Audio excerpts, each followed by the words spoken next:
갓난아이가 태어나면요, 하루가 다르게 쑥쑥 잘 큽니다.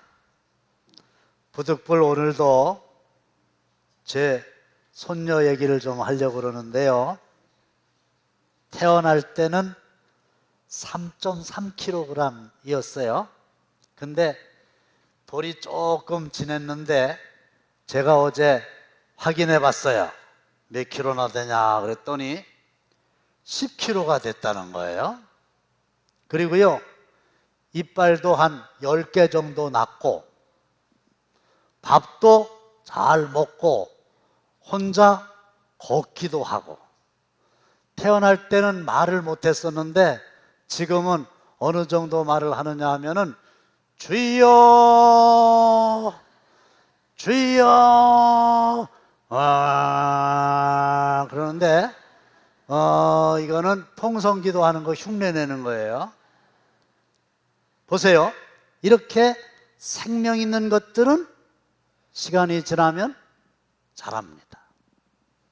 따라서 신앙생활을 하는 저와 여러분들도 예수님으로부터 영원한 생명을 선물로 받아서 거듭났으니, 중생했으니, 다시 태어났으니, 처음에는 믿음이 갓난아이와 같았다 하더라도 시간이 지나면서 그 믿음이 날마다 날마다 자라나야 되지 않겠어요?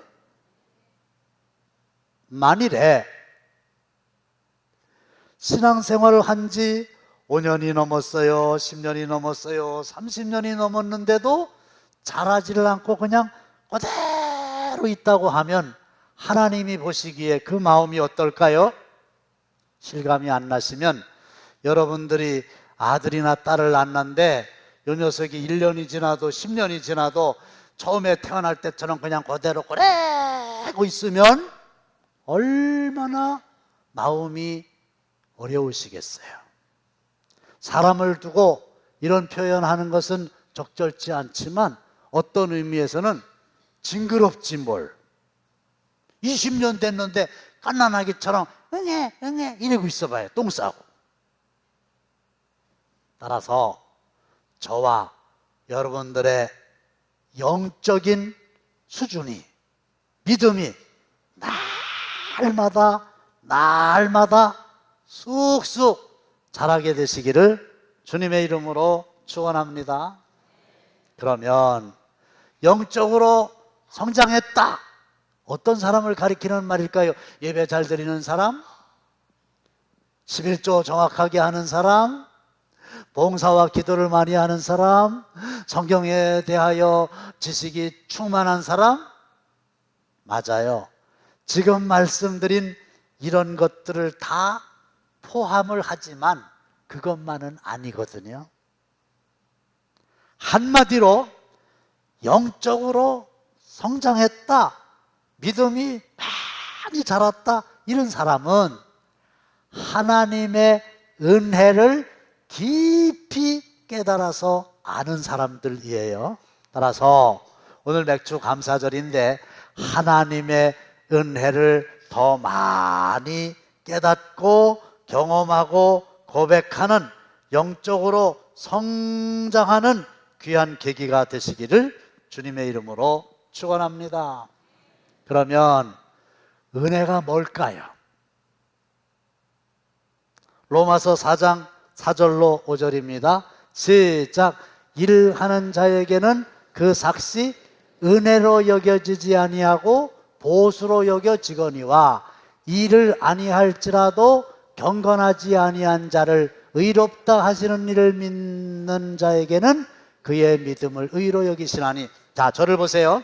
어떤 사람이 일을 어느 집에 가서 해줬습니다. 주인의 부탁으로 이 뜨거운 여름날 하루 종일 땀 흘리면서 일을 했어요. 그래서 일하는 자입니다. 그러면 일이 다 끝난 다음에 주인이 일한 사람에게 삭스를 주지 않겠습니까? 요즘에 얼마나 주나요? 한 10만 원이라고 그럽시다. 아, 오늘 하루 종일 일하느라고 수고했는데, 예, 여기 삭슬 10만 원을 드립니다. 그러면 이제 이런 사람이 돈을 받았어요. 그리고 어떻게 여기느냐? 그 삭시 은혜로 여겨지지 아니하고 보수로 여겨진다. 그 말은 당연한 거예요. 당연히 내가 이랬으니까 당연히 그 삭슬 보수로 받는 거 떳떳한 거예요. 아니 누가 일해주고 그 삭슬 받았는데 아, 보수를 주셨구나 이렇게 생각하겠죠. 달리 생각할 사람이 없잖아요. 그런데 어떤 사람은 일을 하지 않았어요. 그 집에 가서 일을 한 적이 없다고요. 아무것도 내가 한 게 없어요. 그런데 어느 날 와가지고 돈을 10만 원을 이렇게 주는 거예요. 은혜라고 대답해 주시기 바랍니다. 그러면 일을 안 한 사람은 그 10만 원이 일한 사람은 보수로 여기지만 일을 하지 않고 받은 사람은 그걸 뭐로 여긴다고요? 알려드렸잖아요.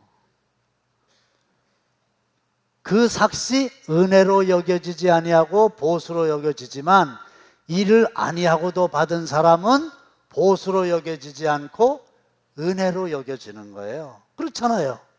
받을 만한 자격이 없어요. 받을 만한 대가를 내가 지불한 적이 없어요.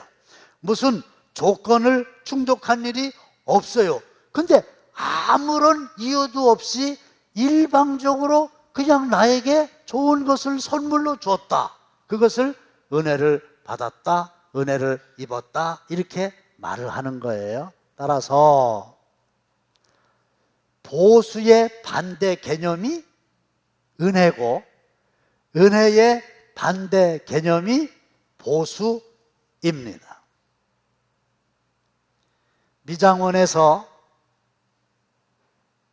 머리를 다듬는 원장님이 계세요. 우리 교회도 미장원 하시는 성도들이 참 많으세요. 이제 미장원에 이렇게 있는데 손님이 오셨어요. 그러니까 가위를 가지고 머리를 잘 다듬어 줬어요. 그리고서 이제 돈을 받았어요. 그런 경우에 원장님은 일을 한다 이렇게 말하는 거예요. 그렇죠? 그런데 이 똑같은 원장님이 오늘은 미장원 문을 닫고 평안마을 평안실버 어르신들이 기거하시는 곳에 가서 돈을 받지 않고 무료로 머리를 잘 다듬어 드렸어요. 잘 대답하세요. 이런 경우에 일을 한 겁니까? 일한 게 아닙니까?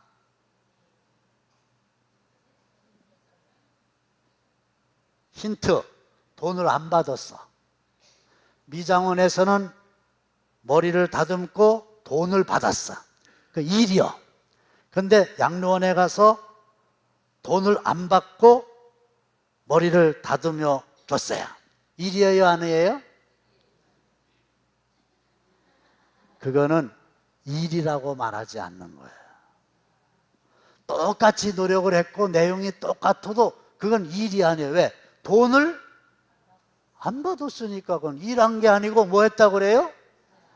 봉사했다 이렇게 말하고 어르신들은 은혜를 입었다 이렇게 말하는 거예요. 아시겠죠? 내가 노력한 대가로 공로로 자격이 있어서 조건을 맞추어서 받는 삭은 보수로 받는 거예요. 그 당연한 거예요. 그런데 돈을 안 줬어요. 자격이 내가 없어요. 조건을 충족시킨 일이 없어요. 그런데도 일방적으로 그냥 머리를 다듬어 줬다. 그러면 은혜를 입었다. 이렇게 말하는 건데 저와 여러분들은 내가 무슨 굉장한 공로를 쌓아서 굉장한 업적이 있어서 굉장히 노력을 해서 당당하게 그 대가로 구원을 받은 게 아니고요.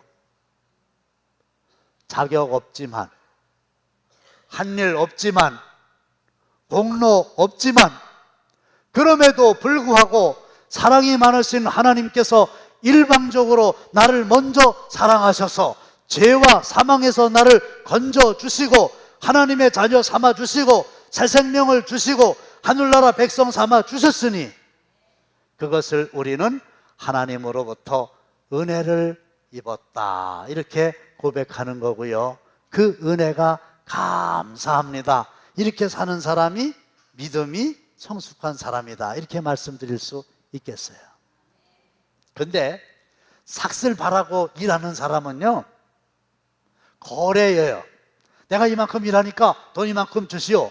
조건이 안 맞으면 거래 파기하면 되는 거고요.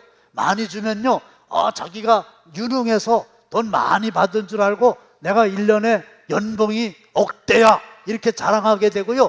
조금 주면요, 나를 어떻게 대우하고 요것밖에 안 주냐고 막 화나고 이렇거든요. 그런데 은혜를 입은 사람은 감사할 것밖에 없는 거예요. 자, 제가 전도사 때 목회를 시작하자마자 개척교회를 할 때 어느 모임에서 작은 간증을 했더니 서울에 계신 한 감리교회 장로님이 그 간증을 듣고 너무 은혜로워서 돌아가서 자기 목사님께 말씀드려가지고 저를 교회에서 강사로 초청한 일이 있어요. 어느 교회에서 초청을 했느냐? 연세대학교 앞에 창천감리교회라고 있는데 그 담임 목사님이 감독이셨고 이희호 여사가 장로님으로 계신 대단한 역사와 전통이 있는 큰 교회입니다. 거기서 전도사인 나를 설교를 하러 오라 그랬더니요, 너무 감사한 거야. 자격이 없어. 거기 가서 설교할 만한 능력이 기다리고 계시다가 저녁을 좋은 것으로 대접을 하고요, 강단에 딱 세워서 설교를 하게 됐는데요, 이미 저는 강단에 서서 말씀을 전해달라고 하는 초청을 해요. 분명히 끝나고 나서 돈을 얼마 줬을 텐데 아무리 생각해봐도 얼마를 받았는지 생각이 정말로 안 나요. 왜 그럴까요? 그 돈 얼마보다 먼저 비교할 수 없는 그 큰 교회에서 설교를 할 수 있는 자체가 너무 큰 은혜를 이미 얻은 거기 때문에. 많이 줬다고 그래도 감사합니다지 자랑할 게 아니고, 조금 줬다고 그래도 그거는 안중에 없는 거예요. 이미 너무 큰 걸 다 받았으니까. 사랑하는 성도 여러분, 은혜가 뭔지 압니까? 이미 충분하게 본봉을 다 받고 보너스는 주시면 감사한데 거기에 대해서는 별로 욕심이 없고 관심이 없는 상태. 사랑하는 성도 여러분, 이미 죄악에서 구원하여 하나님의 백성이 되고 하나님의 자녀가 되는 영광과 권세를 주셨으니 그것만으로도 너무 감사해서 앞으로 더 주세요, 그런 것보다도 지금까지 베풀어 주신 은혜도 너무 감사합니다. 할렐루야. 이게 은혜입니다. 이런 은혜를 깊이 깨닫는 사람이 영적으로 성숙한 사람이고요, 그렇지 못한 사람은 받은 거는 생각도 안 하고 받은 거는 인정도 안 하고 더 주세요, 왜 안 줍니까, 왜 요것밖에 안 줍니까, 삐지기도 하고 원망도 하고 불평도 하고 비교도 하고 이러는 거거든요. 자, 두 번째로 하나님의 은혜를 깊이 깨달은 사람은 무슨 말을 하느냐 하면은, 따라합시다. 모든 것을 하나님이 다 하셨습니다. 할렐루야. 내가 한 게 아니고요, 하나님이 하셨어요. 이렇게 생각하고 이렇게 고백하는 거예요. 내가 일하면 내가 일할 뿐이지만 내가 기도하면 하나님이 일을 하십니다. 보세요. 출애굽기 16장 4절입니다. 시작. 그때 여호와께서 모세에게 이르시되 보라 내가 너희를 위하여 하늘에서 양식을 비같이 내리리니 백성이 나가서 일용할 것을 날마다 거둘 것이라. 광야에서 이스라엘 백성들이 생활하게 될 때에 날마다 들판에 나가가지고 만나를 거두었다 그랬죠?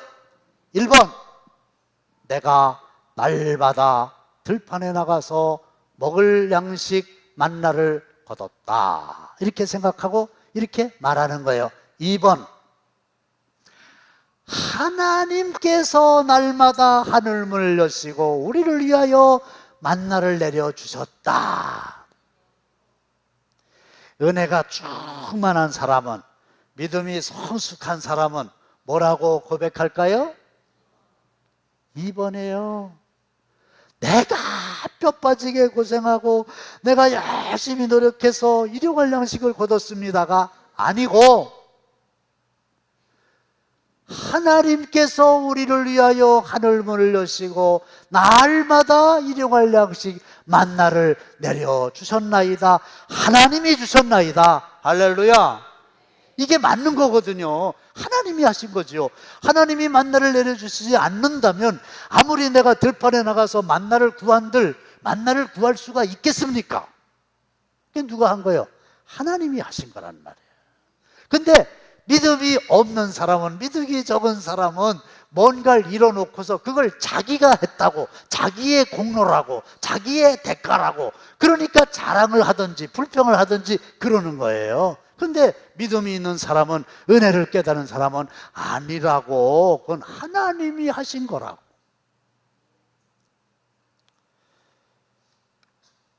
여호수아서 24장 12절로 13절 좀 보여주시기 바랍니다. 시작. 내가 왕벌을 너희 앞에 보내어 그 아모리 족속의 두 왕을 너희 앞에서 쫓아내게 하였나니 너희의 칼이나 너희의 활로서 이같이 한 것이 아니다.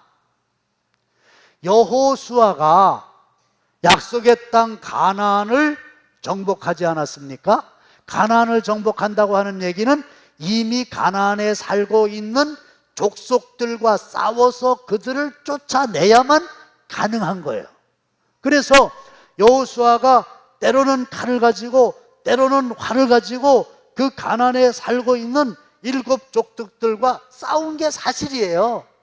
안 싸웠다는 얘기가 아니에요. 그런데 이 여호수아 24장은 여호수아의 마지막 장입니다. 그리고 세겜의 모든 백성들을 모아놓고 이 여호수아가 가나안 정복의 역사를 회고하면서 자기의 죽음이 얼마 남지 않았다는 것을 직감하고 고별 설교라, 마지막 설교한 내용이에요.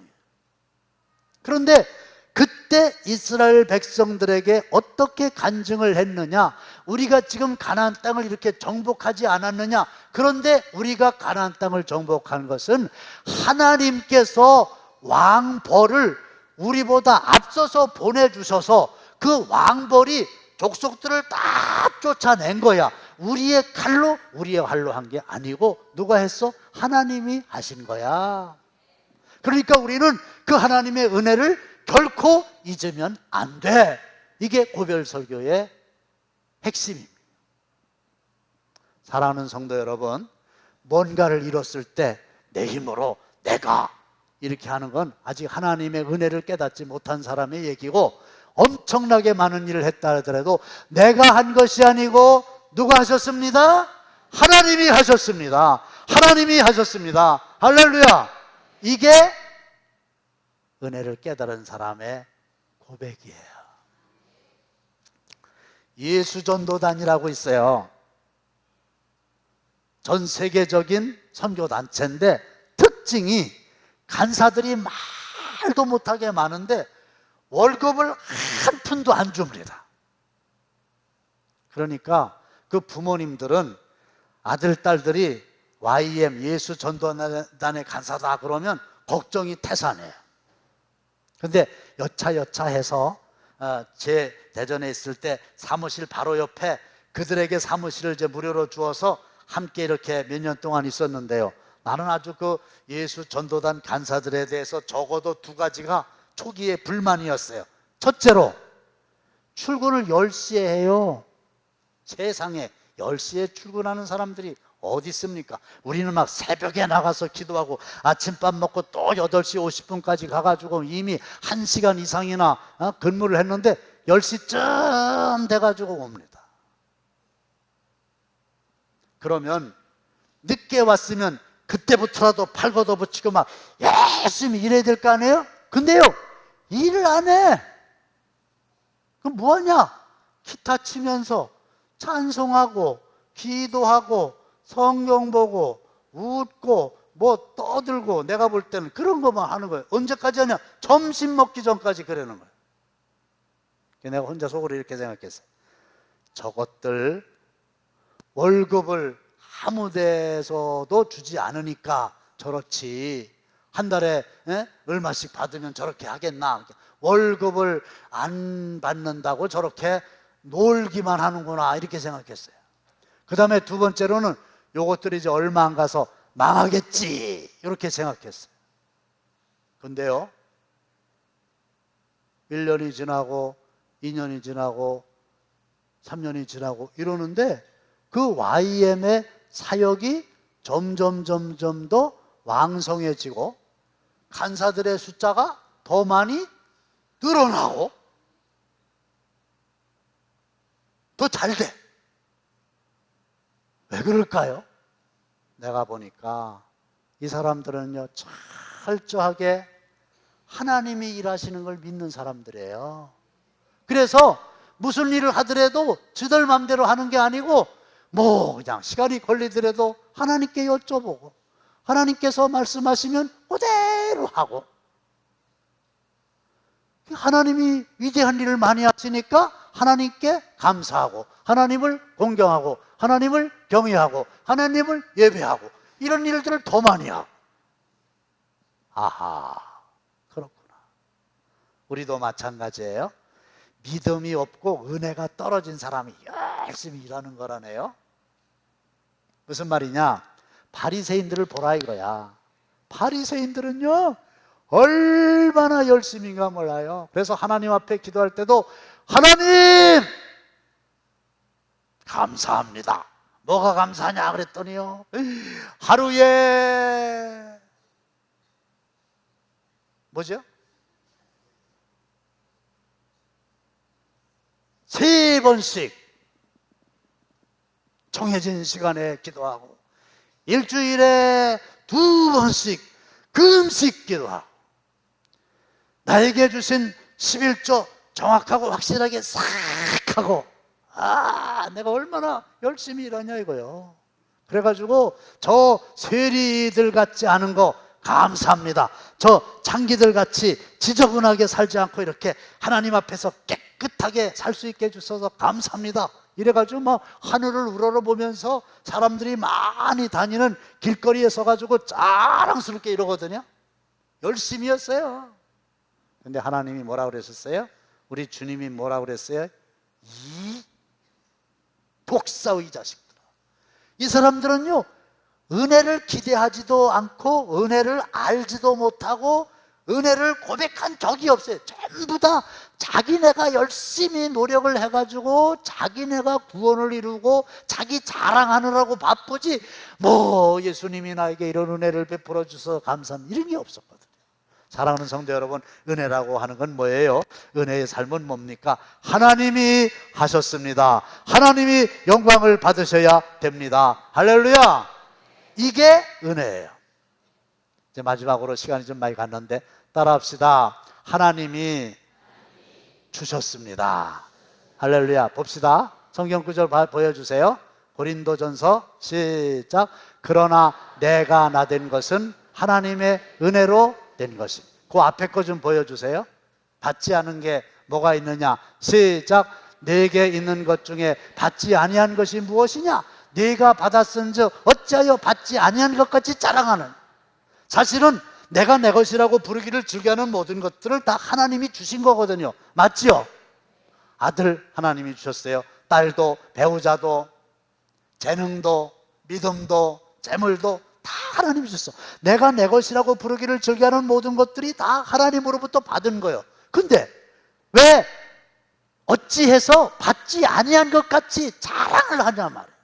하나님이 주셨는데 그걸 하나님께 감사해야 되는데 하나님이 안 주시고 자기가 무슨 굉장한 일을 해가지고 그것을 얻은 것처럼 자랑하냐 이거. 그런데 은혜를 아는 사람은 하나님이 주셨습니다 이러는 거고요, 은혜가 떨어진 사람은 지가 잘나서 된 줄 알고 그러는 거거든요. 우리 당진 감리교회는 이 감리교 목사님들은 거의 다 아세요. 그래가지고 처음 만나는 목사님들끼리 이렇게 모이면은 나는 어느 교회 누굽니다 이러잖아요. 당진 감리교회의 목사입니다. 그러면 다 오 그러냐고, 당진교회 목사님이시죠. 이게 사실이에요. 그런데 보세요, 내가 당진교회 목사라고 맞아 내가 당진교회 목사야 그렇게 말고 이러고 자랑하고 이러면요 은혜를 하나도 모르는 거야.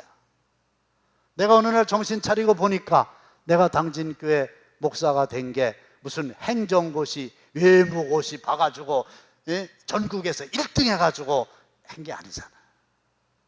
무슨 뭐 수억 수천내 무슨 돈을 그것도 아니잖아요. 그럼 뭘로 된 거예요? 아주 간단하게 말하면 그걸 그냥 하나님의 은혜라고 그러는 거예요.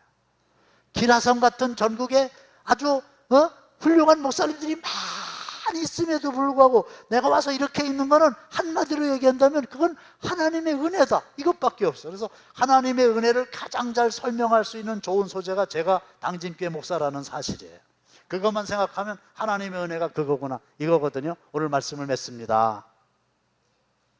오늘이 맥주 감사절이잖아요. 원망을 많이 하며 사십니까? 감사를 많이 하며 사십니까? 그런데 영적으로 성숙한 사람은 하나님의 은혜입니다. 하나님이 하셨습니다. 하나님이 주셨습니다. 그걸 확실하게 믿으니까 오직 범사의 하나님 앞에 감사가 저절로 나오는 거예요. 그래서 그런 사람들이 즐겨 부르는 찬송이 이거예요. 하나님의 은혜로 있을 데 없는 자. 하나님의 은혜로 됐어요. 그래서 여러분들이 하나님의 은혜를 깊이 깨달으시고 하나님 앞에 감사하는 맥주감사절이 되시기를 주님의 이름으로 축원합니다. 이제는 우리 주 예수 그리스도의 은혜와 하나님 아버지의 극진하신 사랑하심과 성령님의 감동 감화하심이 이미 베풀어 주신 은혜를 깊이 깨닫고 늘 감사하며 살기로 작정하는 모든 성도들 머리머리 위에, 그리고 맥주 감사절에 절기헌금을 비롯한 귀한 각종 예물 하나님 앞에 드린 사랑하는 성도들의 손길 위에, 또 하나님이 주신 재능으로 하나님을 예배하며 찬양하며 춤추어 높이는 우리 호산나 찬양 율동단 위에 이제로부터 영원토록 함께 하시기를 간절히 축원하옵나이다. 아멘.